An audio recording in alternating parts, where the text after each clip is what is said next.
Bismillahirrahmanirrahim. Assalamualaikum warahmatullahi wabarakatuh. Alhamdulillahirabbil alamin. Shalatu wassalamu ala asyrafil anbiya'i wal mursalin wa ala alihi wa sahbihi wat tabi'ina lahum bi ihsanin ila yaumiddin wa ba'd. Hadirin jamaah salat syukur rahimakumullah. Alhamdulillah Subhanahu wa ta'ala, pada pagi hari ini Allah Subhanahu wa ta'ala masih memberikan kepada kita berbagai kenikmatan dan taufiknya sehingga kita bisa menambahkan kaki kita untuk melaksanakan sholat subuh berjamaah. Dilanjutkan dengan kajian rutin kita tentang hadis Rasulullah sallallahu alaihi wasallam. Kita masih berbicara seputar sholat Jumat dan khutbah Jumat. Dan ini adalah sesi yang terakhir dari bab tersebut. Dari Abdullah bin Mas'ud radhiyallahu anhu,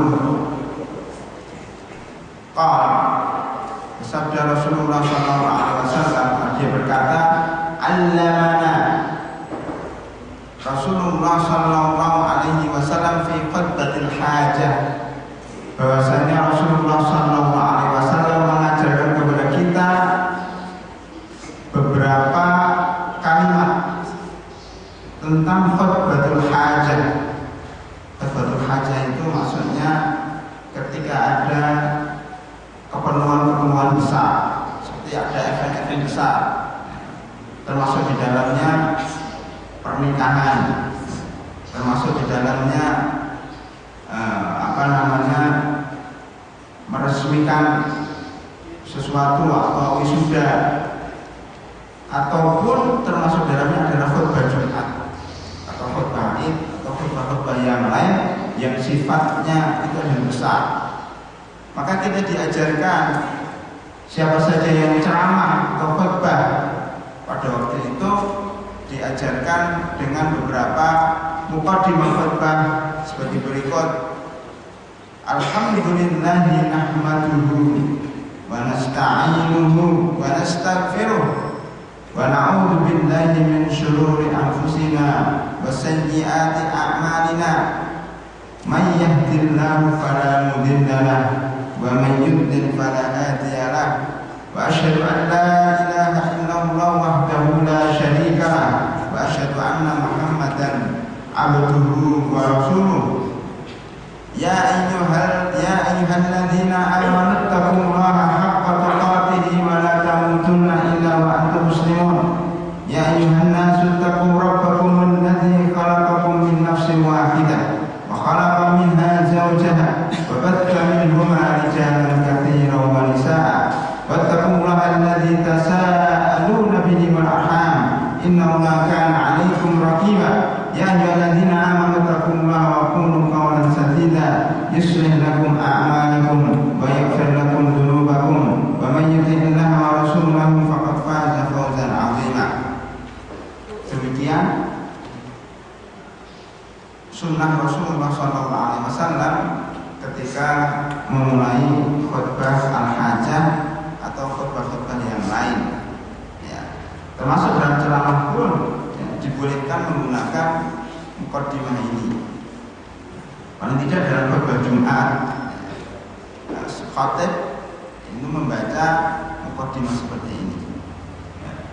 Walaupun tidak harus seperti ini, ya umpamanya dalam ceramah atau kuliah subuh ini, saya tidak membaca ini untuk menjelaskan bahwa ini tidak wajib.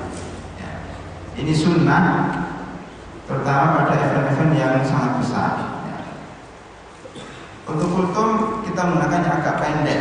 Yang penting bahwa segala sesuatu itu dimulai dengan hamdalah, dengan hamdalah, kemudian ditutup dengan alhamdulillah juga. Sebelum kita beranjak kepada hadis yang lain, alangkah baiknya kalau kita terangkan sekilas tentang isi daripada muqaddimah. Kenapa muqaddimah Jumat atau muqaddimah hajat apa saja menggunakan ini? Kita mulai di sini dari alhamdulillah. Segala puji bagi Allah. Nahmaduhu, kami memujinya.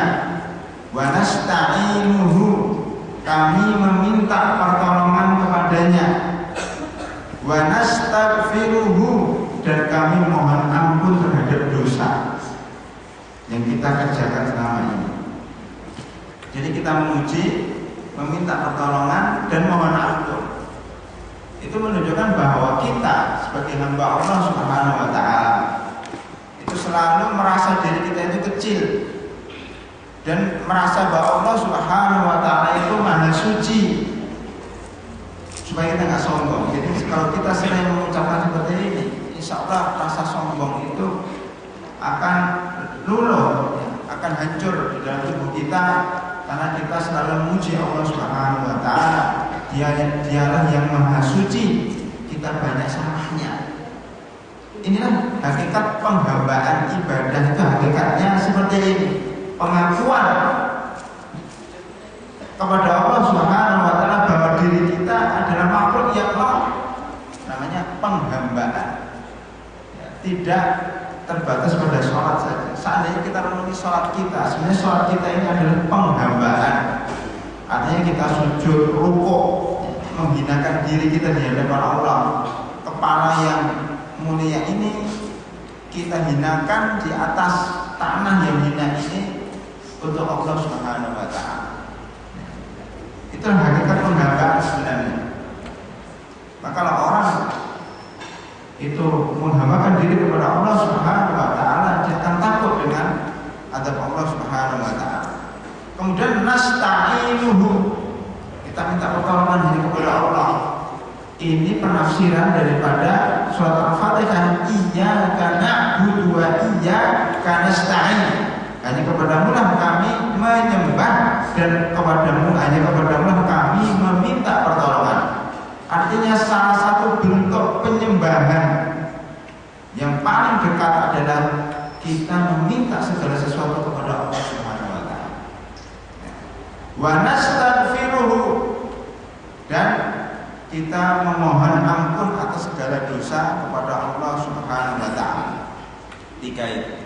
Kemudian yang keempat, wa na'udzu billahi min syururi anfusina wa sayyiati a'malina. Na'udzu billahi min syururi anfusina, kami berlindung kepada Allah Subhanahu wa Ta'ala dari syurur. Syurur itu jelek, jahat. Syururi anfusina, kejahatan jiwa kita. Kita sering membaca surat Al-Falaq, qul a'udzu birabbil falaq. Dari apa? Min syarri ma khalaq. Sama ya, antara ayat Quran dengan hadis tidak bertentangan. Qul a'udzu birabbil falaq, katakanlah saya berlindung kepada Rabb, kepada yang memiliki al-falaq, subuh. Dari apa? Dari min syarri ma khalaq, dari kejahatan apa yang diciptakan Allah. Makhluk Allah itu ada yang jahat.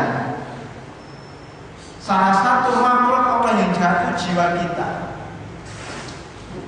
Kalau di dalam surah Al-Falaq itu diterangkan, para ahli tafsir menerangkan macam-macam makhluk Allah yang jahat.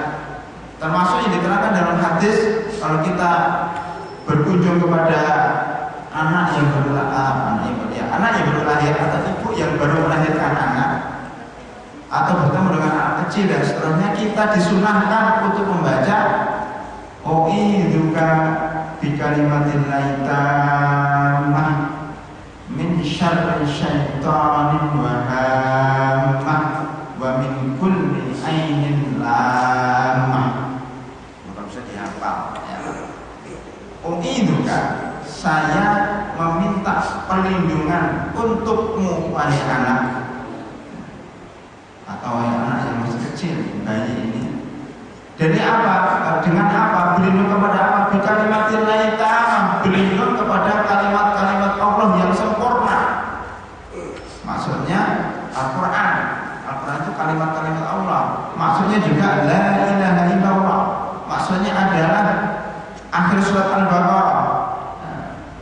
ke surat Al-Baqarah tentang amana rasul bima unzila ilaihi min rabbih wal mu'minun sampai ayat terakhir. Dua ayat terakhir surat Al-Baqarah, ayat kursi, surat Al-Falaq, surat An-Nas, surat Al-Ikhlas. Ini kita baca setiap pagi dan setiap sore. Kita meminta perlindungan kepada Allah melalui surat-surat ini. Dari apa? U'iduka bi kalimatin tamah min syarri syaitanin wa hamah, dari kejahatan setan. Jadi makhluk Allah yang jahat itu setan. Yang kedua, hamah. Hamah itu binatang-binatang buas seperti ular, kalajengking, ya, dan lain-lainnya.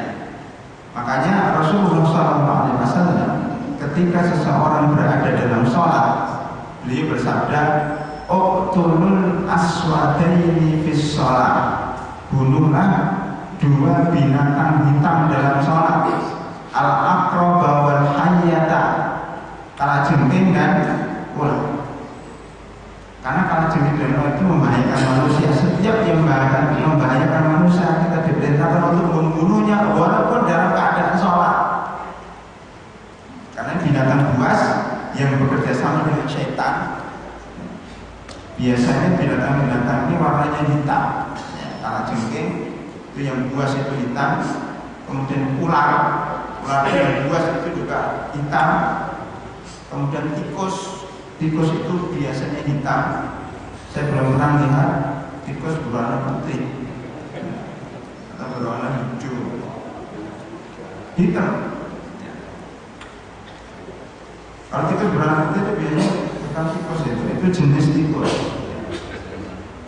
Nah, ini semuanya hampir hitam. Kenapa?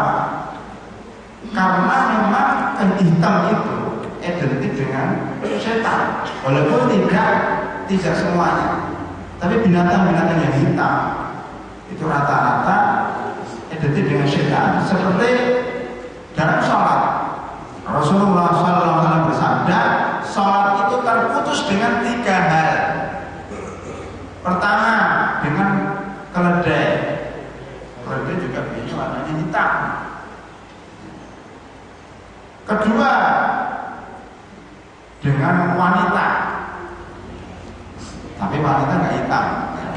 Ini lain. Kemudian yang ketiga, anjing hitam.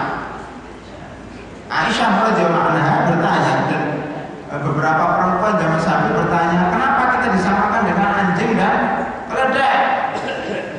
Ibu-ibu di belakang pun protes. Disamakan bukan karena sama-sama binatang, bukan, tetapi disamakan dengan dua binatang itu karena sama-sama mengganggu laki-laki yang sedang sholat. Kalau keledai dengan rintiannya, dengan suaranya yang memekakkan telinga, ini biasanya hari Jumat, pernah kita bahas hari Jumat. Dan ketika kita di Mesir lama itu sering mendengar rintian keledai itu sangat memekakkan telinga, bisa membuat orang yang sakit jantung bisa mati mendadak, maka bisa membatalkan sholat. Perempuan juga begitu. Perempuan ya, dengan kelebihan yang diberikan Allah kepadanya bisa membuat laki-laki lupa daratan dan tidak konsentrasi ketika sholat. Ketika sholat lewat di depannya perempuan yang masih muda, kemudian dia dandan pakai minyak wangi, habis mandi, habis keramas, itu bisa membuat orang konsentrasi sholatnya hilang, maka bisa membatalkan sholat. Itu maksudnya seperti itu. Artinya dalam hal positif. Kemudian yang ketiga adalah anjing hitam. Rasulullah SAW bersabda, anjing hitam itu setan.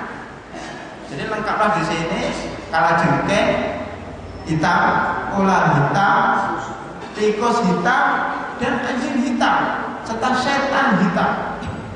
Semuanya keluar pada malam yang gelap gulita yang berwarna hitam. Maka sempurnalah kejahatan itu. Itu Rasulullah SAW mengajarkan kepada kita doa ketika mengunjungi anak kecil, ya, supaya didoakan terbebas dari 3 hal: setan, binatang buas, dan ain. Wa min ainin lamah. Ain maksudnya sorotan mata. Sorotan mata dari kasat, dari rasa dengki yang paling dalam itu bisa membuat orang sakit. Orang yang punya kelebihan ain itu kalau melihat seseorang dengan rasa hasad, orang itu bisa sakit mendadak. Anak kecil yang dilihat oleh seseorang itu bisa sakit. Mobil yang dilihat orang-orang itu, mobil bagus sekali, dan dia ini dengki dengan orang itu, dilihat mobilnya langsung bocor bannya. Bisa seperti itu. Rumah bisa roboh dan seterusnya. Ini kekuatan yang diberikan Allah kepada orang tersebut. Rasulullah SAW bersabda, al-ainu haqqun. Ain itu benar adanya. Bahkan pada zaman Rasulullah SAW, orang-orang jahiliyah, orang-orang musyrik ini hendak mencelakakan Rasulullah SAW dengan memanggil orang yang punya ain. Di perkampungan Yahudi ada orang yang punya ain, itu dipanggil untuk melihat Rasulullah SAW supaya Rasulullah itu sakit atau mati dengan pandangan mata. Di dalam akhir surat Al-Qalam disebutkan, wa iyyaka billadzina kafaru la yuzliqunaka bi absarihim. Hampir-hampir orang kafir itu mencelakakan Anda dengan pandangan matanya. Ketika orang itu sampai kota Madinah dan melihat Rasulullah SAW, dia mengatakan, wah, yang ini jangan, mata saya nggak kuat melihat Rasulullah SAW, makanya dia balik pulang. Jadi Rasul itu punya kekuatan yang membuat orang yang punya ain itu nggak mempan karena dilindungi oleh Allah Subhanahu Wa Taala. Tetapi orang-orang kafir justru takut, mereka menutupi kepalanya dengan kain, hanya matanya yang dilihatkan karena takut dilihat oleh ain itu, orang yang punya ain itu. Ain ini berbeda dengan hipnotis. Hipnotis ada 2. Hipnotis yang bersifat medis, yang bersifat ilmu gaib. Ada hipnotis yang bersifat psikologi. Maka nanti ada istilahnya hipnoterapi. Ini hukumnya bagaimana? Itu tergantung kepada bentuk pengobatannya seperti apa. Kalau menggunakan ilmu psikologi itu dibolehkan. Dan kalau menggunakan ilmu hitam yang berhubungan dengan syaitan dan jin itu diharamkan. Tapi ain ini bukan hipnotis. Oleh karena itu kita lihat orang-orang Mesir, ya, ketika membangun apartemen yang tinggi, biasanya mereka memasang papan yang besar, ditulisi Masya Allah la quwwata illa billah. Ini mengambil pelajaran dari surat Al-Kahfi. Ketika orang yang punya kebun berhektar-hektar masuk kebun bangga, dia mengatakan bahwa kebun ini tidak akan lantabi hadhihi abada, tidak akan hancur kebun ini selama-lamanya. Tapi akhirnya kalau kita masuk kebun itu sudah terbakar. Nah, ini tidak, artinya begini, kalau kita itu melihat sesuatu yang menakjubkan, tidak boleh kita mengatakan, oh ini kok hebat banget, ya, ini kok canggih banget, itu nggak boleh sebenarnya. Harus mengucapkan kalimat pujian kepada Allah, Subhanallah, ini kok tinggi banget, la haula wala quwwata illa billah, indah banget. Ada orang Subhanallah itu kok pintar banget, jadi harus diucapkan kalimat-kalimat Allah. Kalau tidak, itu bisa menjadi bumerang baginya. Oh, gedung ini bagus sekali, karena gedung itu sebentar lagi ambruk. Karena tidak diiringi dengan kalimat Allah. Itulah yang terjadi pada orang yang punya kebun berhektar-hektar itu yang disebut dalam surat Al-Kahfi dan dalam surat Al-Qalam. Al-Qalam yang maisturun. Makanya temannya yang mengetahui ajaran ini mengatakan walaula iddakhalta jannataka qulta ma sya'allah la quwwata illa billah. Dia menasihati, wahai saudaraku, seandainya dulu ya, kalau kamu masuk kebun mengucapkan masya Allah la quwwata illa billah, tentunya akan selamat dari kebakaran seperti ini. Nah, ini mengambil berkah dari Allah Subhanahu wa taala supaya dihindari dari musibah-musibah dengan cara seperti itu.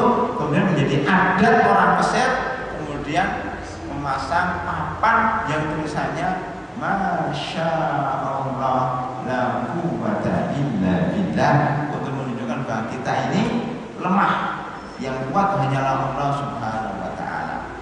Ini juga kebiasaan-kebiasaan yang turun-temurun sehingga mengajarkan kepada anak didik mereka supaya selalu berdoa kepada Allah Subhanahu wa taala ketika memasuki sebuah apartemen yang mewah atau mobil yang mewah ataupun apa saja yang membuat dirinya kaku. Ya, ini doa tentang kejahatan makhluknya. Ada 3 ini. Jadi wa min syarri ma khalaq diterjemahkan oleh Rasulullah SAW, "U'iduka bi kalimatillahi tammah min syarri syaitanin wahamah wa min kulli ainin wa min kulli ainin lamah." Ada 3, syaitan, wahamah, wa ainin lamah.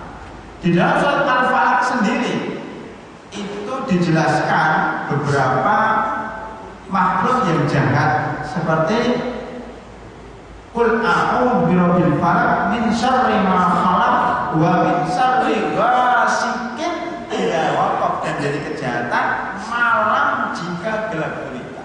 Artinya malam sendiri itu jahat. Jahatnya bagaimana? Kalau dia gelap itu muncullah penjahat-penjahat. Ya.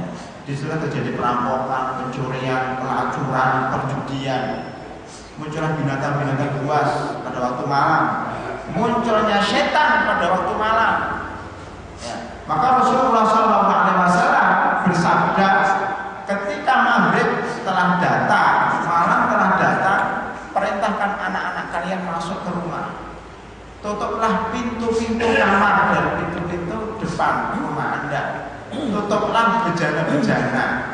Kalau seandainya tidak ada tutup, maka cukuplah menggunakan lidi untuk menutup gelas atau bejana tidak tertutupnya, karena setan itu tidak bisa membuka pintu yang tertutup.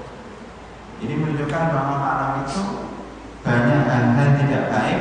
Karena itu hendaknya orang masuk ke dalam rumahnya tidak beraktivitas apapun juga kecuali tidur atau sholat atau belajar. Bahkan kalau perlu lampunya dimatikan. Ini sunnah Rasulullah SAW di dalam menjalani aktivitas sehari-hari.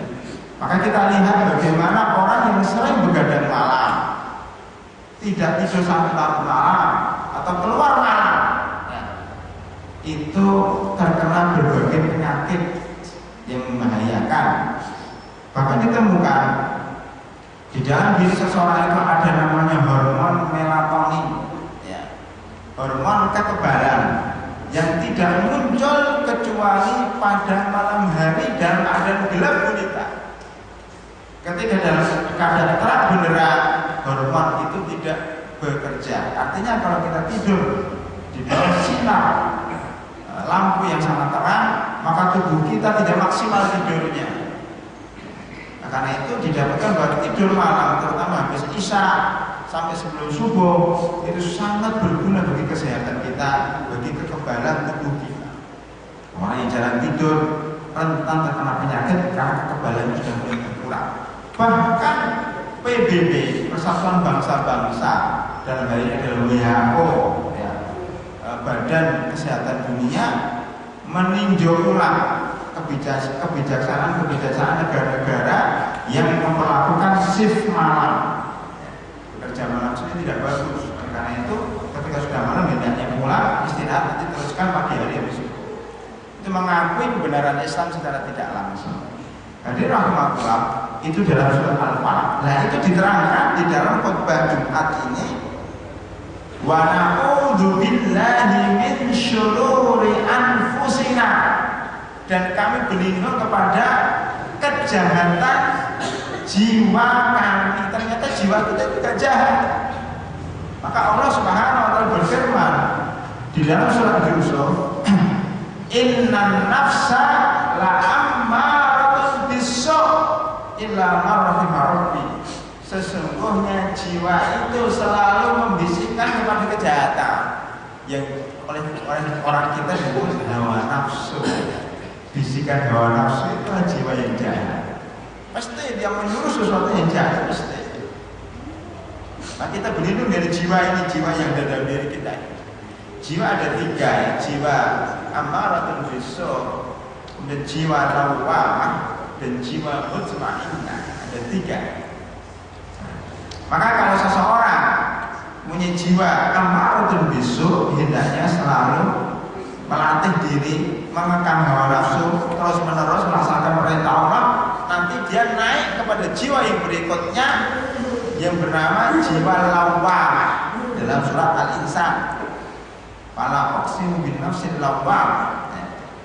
Jiwa lawwam itu jiwa yang selalu menyesal, jiwa yang selalu menyalahkan diri sendiri. Umpamanya dia begadang malam, kemudian tidak bangun subuh, dia akan pasti tadi malam saya nggak tidur, kenapa saya terlambat subuhnya. Nah, itu jiwa yang selalu menyesal. Kenapa tadi saya nggak ke masjid? Kenapa saya tidak berinfak? Kenapa kemarin saya nggak sholat Jumat?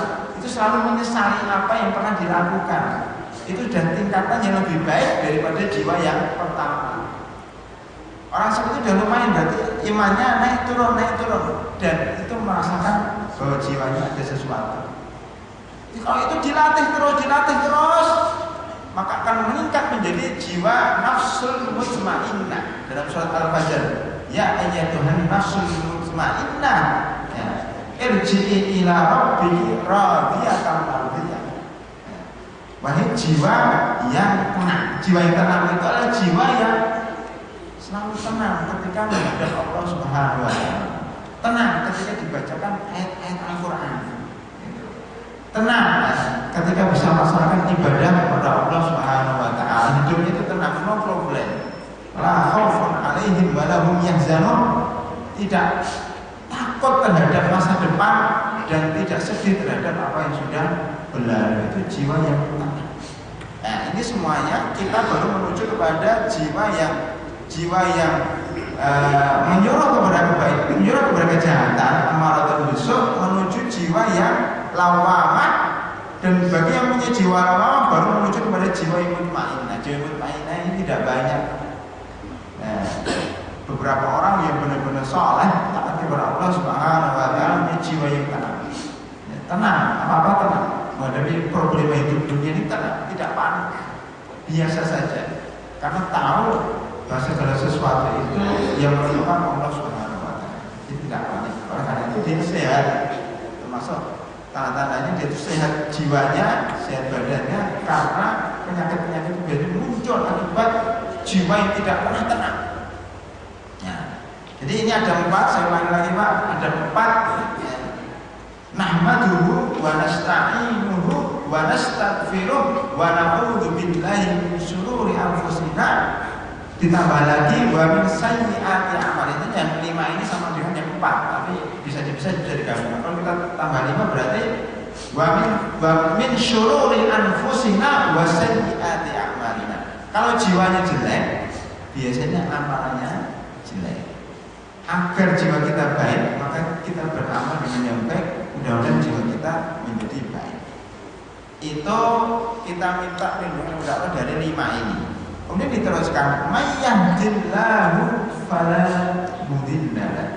Barang siapa yang diberi hidayah oleh Allah, tidak ada satupun yang bisa menyesat. Berarti kalau sudah dapat hidayah, disuruh apa saja tidak mau, disuruh bermaksiat apa saja tidak mau. Ini saya dapat cerita kemarin, ya, ada beberapa teman yang kerja di perusahaan peminyakan di Indonesia. Dia ditaruh di bagian laut. Ya. Dia melihat kemungkaran mafia, ya. Mafia perminyakan sangat banyak. Dia mengatakan, kok kebatilan seperti ini saya tidak bisa tenang kerja di sini. Walaupun kalau kerja di sini saya bisa beli mobil tiap bulan. Artinya dunianya gaji sangat banyak sekali. Tetap karena kemungkaran dengan saya keluar. Subhanallah. Ini namanya mayyahdillahu fala mudhillalah. Karena saya diberi hidayah oleh Allah Subhanahu wa taala, dia tidak kepengen dengan dunia begitu banyak bergelimang di depannya. Walaupun tidak ada seorang pun yang mengetahuinya, tapi dia mundur karena takut kepada Allah Subhanahu wa taala. Banyak seperti itu ya. Apalagi di zaman sekarang, betapa banyak uang-uang haram yang mengelilingi kita. Orang bahkan kemarin juga ada teman juga ya, bertanya, ini ada uang pensiunan yang diasuransikan dalam asuransi konvensional ya, yang hanya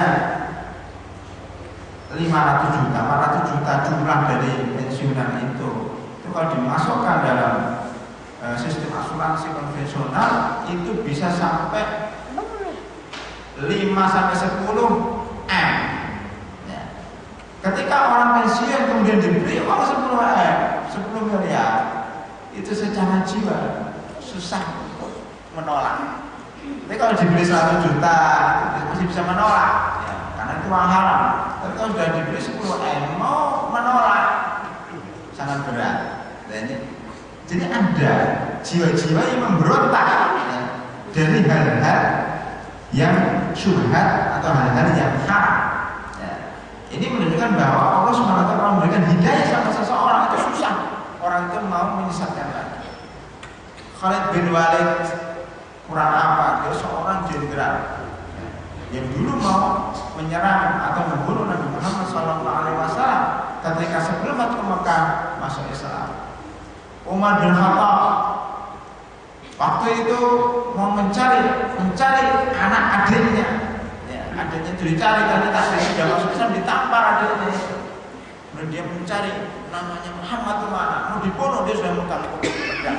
Ketika mendengar seseorang membaca surat Toha, ya 5 ayat dari surat Toha itu, maka Umar bin Khattab terenyuh hatinya mendengar ayat-ayat Quran dibaca, kemudian masuk Islam. Subhanallah. Jadi kalau orang diberi hidayah oleh Allah Subhanahu wa taala itu tidak ada yang bisa menyesatkan. Siapapun juga orang itu. Ya. Termasuk orang Najasyi, ya, pemimpin negara Habasyah, ya, Ethiopia sekarang, itu masuk Islam diam-diam. Walaupun semua rakyatnya kafir, semua rakyatnya kafir, dia masuk Islam diam-diam.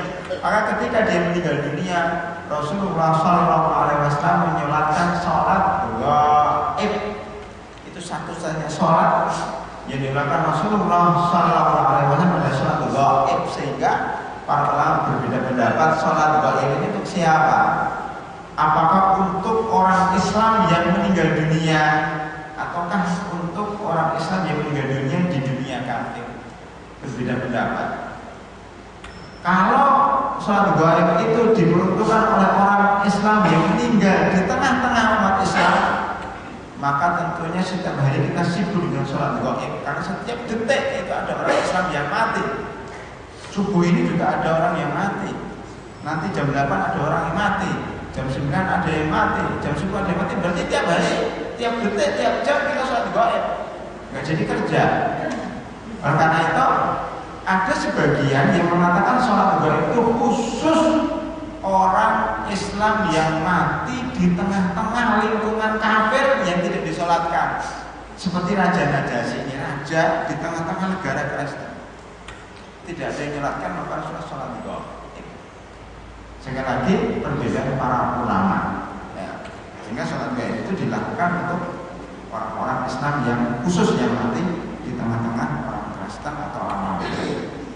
Jadi rahimahullah, ini Raja Najasyi dapat hidayah dari Allah Subhanahu wa taala ketika mendengar surat Maryam dibacakan, tentang Maryam, kisah Maryam itu dibacakan oleh Ja'far, ya. oleh Ja'far, paman daripada Nabi Muhammad SAW. Kemudian dia menangis dan masuk Islam secara dini. Ini may yahdillahu fala mudhillalah wa may yudlil fala hadiyalah. Dan barang siapa yang disesatkan, maka Allah tidak akan memberikan hidayah sedikit pun. Seperti pamannya Rasulullah SAW, Abu Talib. Abu Talib itu orang apa? Membela Rasulullah SAW sejak kecil sampai beliau meninggal dunia. Ya. Seluruh dakwah Rasulullah SAW didukungnya. Tetapi mayyid wa mayyid fala hadiyalah. Ketika Allah menyesatkan beliau, maka tidak ada satupun orang yang bisa memberikan hidayah. Ketika dia sakaratul maut, ditunggu orang-orang kafir, ditunggu Nabi Muhammad SAW. Nabi Muhammad mengatakan, wahai pamanku, ucapkan kalimat la ilaha illallah. Nanti akan saya jadikan hujah di hadapan Allah Subhanahu wa taala. Ketika membaca la ilaha illallah Muhammad Rasulullah, ini tokoh-tokoh ini mengatakan, wahai Abu Talib, jangan macam-macam, kamu tokoh masyarakat, jangan memalukan masyarakat. Kamu jangan ikuti, jangan meninggalkan agama nenek moyang kamu. Akhirnya enggak jadi dia mengucapkan syahadat. Akhirnya mati dalam keadaan kafir. Mayyid wa mayyid bil fala hadiyalah. Barang siapa Allah menyesatkan, maka tidak ada satupun yang bisa memberikan hidayah. Maka hidayah itu ada dua, hidayatul taufiq dan hidayatul bayan. Hidayatul taufiq adalah yang hidayatul bayan adalah setiap rasul, setiap nabi, setiap ustadz, dai, ulama itu bisa memberikan penjelasan saja, penjelasan tentang kebenaran. Adapun taufik hanya milik Allah Subhanahu wa taala. Seperti begini mudahnya. Orang mau menuju Masjid Al-Huda, Tandra Baru.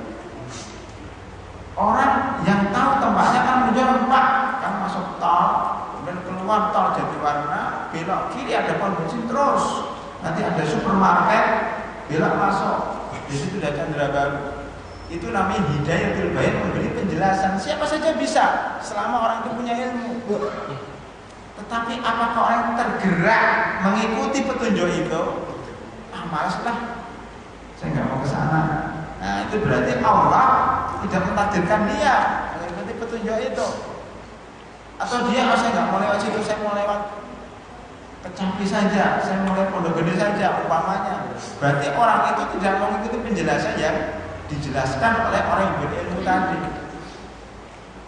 Orang berilmu tadi sudah menjelaskan, para nabi dan para rasul sudah menjelaskan, tetapi karena Allah tidak memberikan takdir, maksudnya Allah tidak memberikan hidayah, taufik kepadanya, maka dia tidak mengikuti. Itu namanya hidayah itu taufik.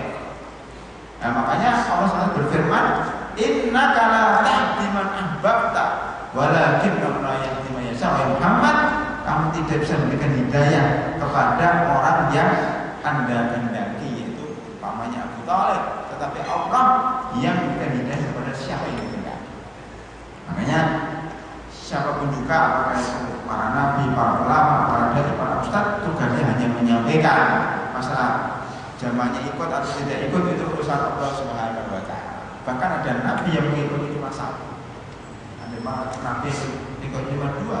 Nabi Nuh alaihissalam, ya, dakwah selama 950 tahun, ya, tetapi pengikutnya hanya segelintir orang. Subhanallah. Ya, itu karena hidayah di tangan Allah Subhanahu wa taala.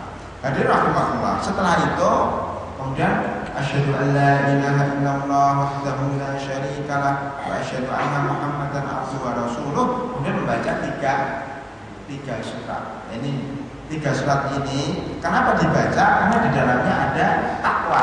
Ya ayyuhalladzina amanu taqullaha haqqa tuqatih.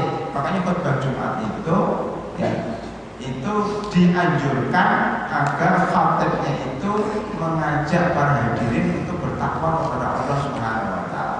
Seandainya tidak mengajak, sudah membaca ayat ini, saya kira sudah cukup. Ya ayyuhalladzina amanu taqullaha haqqa tuqatih wa la tamutunna illa wa antum muslimun. Sebenarnya itu mengingatkan para hadirin, mengetahui bahasa Arab, mengingatkan supaya kita bertakwa kepada Allah Subhanahu wa taala. Salah satu bentuk takwa itu berpegang teguh kepada Islam sehingga tidak mati kecuali dalam keadaan memegang Islam. Yang kedua, dalam surat An-Nisa ayat pertama, ya ayyuhan nas ittaqu rabbakum alladzi khalaqakum min nafsin wahidah. Wahai manusia, berarti wahai para beriman. Yang kedua ini, wahai manusia, bertakwalah kepada Rabb kalian. Siapa Rabb kalian? Rabb kalian ada yang menciptakan kalian dari jiwa yang satu. Maksudnya Nabi Adam. Jadi manusia itu diciptakan dari Nabi Adam. Ya. Nabi Adam diciptakan dari tanah. Perempuan ibu yang belakang diciptakan dari tulang rusuk Nabi Adam. Ya. Jadi Siti Hawa itu karena Nabi Adam sendiri kesepian. Jadi menunjukkan bahwa manusia itu selalu kesepian. Kalau tidak ada yang menemani, namanya al-insan. Al-insan itu memiliki 3 makna. Nasia, insan itu orang yang pelupa, sukanya lupa. Itu yang makna pertama. Makna kedua, al-insan, artinya orang itu kesepian kalau tidak ada yang menemani. Jadi sukanya sama orang. Artinya makhluk sosial, selalu bergaul dengan orang. Bahkan manusia itu akan merasa nyaman jika berkhulwat dengan Allah Subhanahu wa taala, bermunajat di tengah malam hari bersama Allah Subhanahu wa taala atau kepada Allah Subhanahu wa taala. Ini juga merasa tenang. Namanya anis, makanya anis itu insan, anis hampir sama. Insan anis itu orang yang jinak, yang kesepian kalau tidak ada temannya. Yang ketiga, insan itu artinya bergerak. Jadi manusia itu akan sehat kalau dia beraktivitas. Makanya Nabi Adam alaihissalam, karena manusia merasa kesepian, oleh Allah SWT diambil tulang rusuk Nabi Adam, dan dari tulang rusuk itu diciptakan perempuan yang namanya Hawa. Jadi Hawa itu terbuat dari tulang rusuk Nabi Adam. Oleh karena itu perempuan identik dengan tulang rusuk. Tulang rusuk itu kata Rasulullah bintok.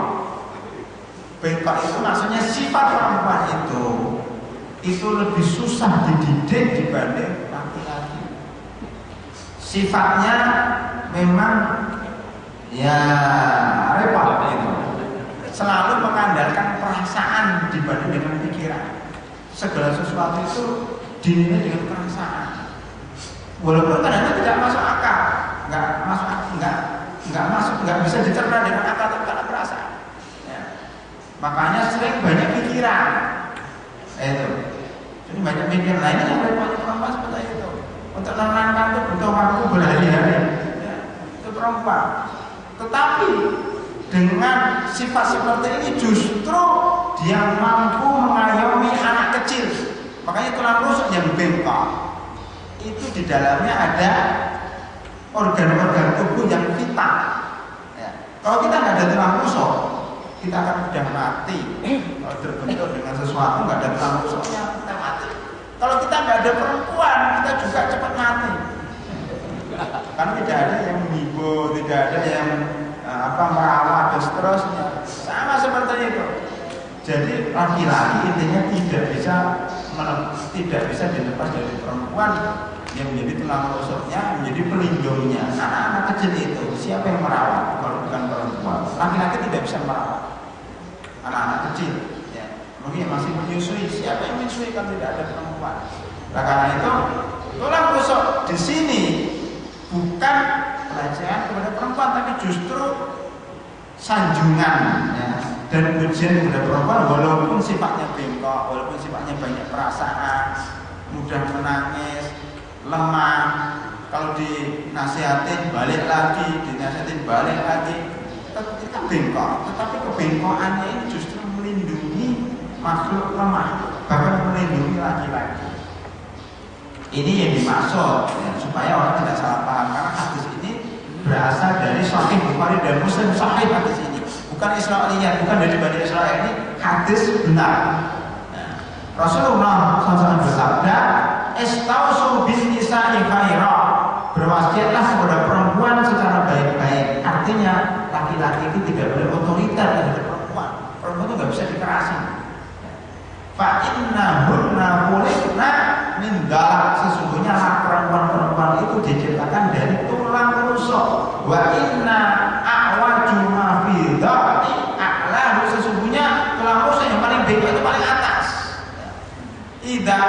idza aqamtahu kasartahu wa idza taraktahu istamta'ta ala iwajin. Itu Rasul seperti itu.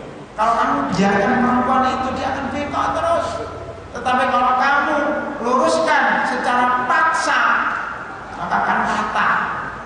Itunya kiasan bagaimana kita itu bermuamalah dengan perempuan. Kalau kita kasari, ya, kita pukul, kita paksa dan seterusnya, maka terjadi patah-patah. Itu maksudnya perceraian. Ini laki-laki itu otoriter, ya, tidak mengenal perasaan perempuan, itu biasanya akan patah. Makanya caranya pelan-pelan. Nanti balik lagi nggak apa-apa. Ketika diluruskan balik lagi, luruskan balik lagi nggak masalah. Ya, yang penting pelan-pelan, insya Allah akan melanggar. Itu wasiat Rasulullah SAW kepada laki-laki ketika bermuamalah dengan perempuan. Itu maksudnya seperti itu. Nah ini ada rahimakumullah, ya ayyuhan nasu taqu rabbakumul ladzi khalaqakum min nafsin wahidah wa khalaqa minha zawjaha, dan darinya diciptakan istri-istrinya yaitu Siti Hawa. Nah, terus sampai di situ, kemudian wa batha minhuma rijalan katsiran wa nisaa, darinya dimunculkan anak-anak laki-laki dan perempuan dari kedua suami istri itu. Wattaqullaha alladzi tasaaluna bihi wal arham, dan bertakwalah kepada Allah Subhanahu wa taala di mana kalian meminta kepada Allah, dan wattaqul arham, dan jagalah hubungan tali persaudaraan. Ini inti dari surat An-Nisa. Dan yang terakhir surat Al-Ahzab, ya ayyuhalladzina amanu taqullaha wa qulu qawlan sadida yuslih lakum a'malakum wa yaghfir lakum dzunubakum wa may yuti'illaha wa rasulahu faqad faza fawzan 'azima. Wahai orang yang beriman, bertakwalah kepada Allah dan berkatalah yang benar. Kalau kita berkata yang benar, maka Allah akan memperbaiki amal kita. Jadi rahimahullah, ini inti atau ulasan singkat tentang khutbah Rasulullah SAW dalam khutbah Jumat, mukadimah. Supaya nanti maksud saya, kenapa saya agar kita terangkan di sini, karena sering kita mendengar dari khutbah Jumat, gitu. Ini supaya kita kalau khotib sedang membaca mukadimah, kita paham isinya. Ya. Kalau perlu nanti kalau kita khutbah Jumat baca ini harusnya dihafal 3 surat. Jadi saya ulangi khutbahnya ini. Alhamdulillahi nahmaduhu wa nasta'inuhu wa nastaghfiruh wa na'udzu billahi min syururi anfusina wa sayyiati a'malina. Man yahdihillahu fala mudilla lahu wa man yudlil fala hadiya lahu. Asyhadu an la ilaha illallah wahdahu la syarika lahu wa asyhadu anna Muhammadan abduhu wa rasuluh. Kemudian baru baca 3 ayat tadi dalam surat Al-Imran, dalam surat An-Nisa, dan dalam surat Al-Ahzab. Trio surat takwa yang sering dibaca Rasulullah SAW dalam setiap mukadimah khutbah atau ceramahnya.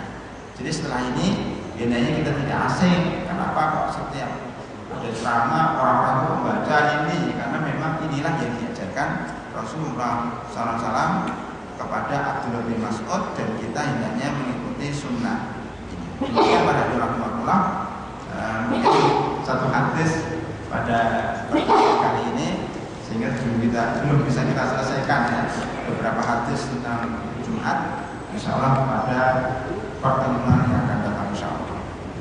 Sebelum saya tutup, ada beberapa pertanyaan. Silahkan. Waalaikumsalam. Jadi disebutkan ada seorang muslimun yang mempunyai mata air bisa mengalami Muhammad dan dilaksanakan di dunia. Ada yang mengatakan seorang dukun Yahudi menggunakan Nabi Muhammad dengan hubungan yang umur dan berhasil. Meskipun akhirnya Jibril berdoa sudah diambil. Dan pertanyaannya, mengapa yang pertama gagal dan juga berhasil membawa? Pertanyaannya apa namanya?